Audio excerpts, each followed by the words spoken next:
நாம் இந்த வீடியோவில் என்ன பார்க்க போறோம்னா, ஆறும் கடலும் சேர்ற முகத்துவாரத்தில் பிளட் வார்ம்ஸ் என்கிற ஒரு வகையான மண்புழுவை பயன்படுத்தி அங்கு இருக்கும் பாறைகளுக்கு இடையே உள்ள மீன்களை எவ்வாறு லாபகரமாக பிடிக்கிறார்கள் என்று பாருங்கள்.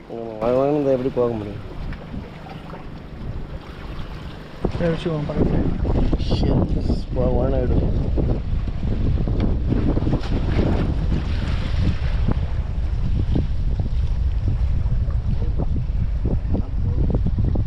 அவருடைய தூண்டிலை அங்கே தண்ணீருக்குள் போட்டுவிட்டு சிறிது நேரம் காத்திருக்கிறார்.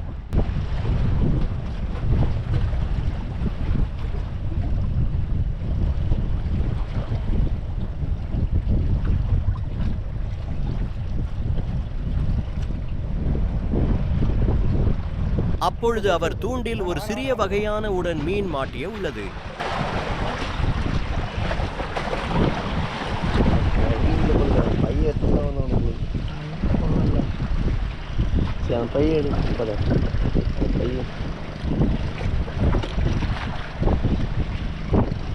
இது போன்ற காணொளிகளை காண நம் சேனலை சப்போர்ட் பண்ணுங்க.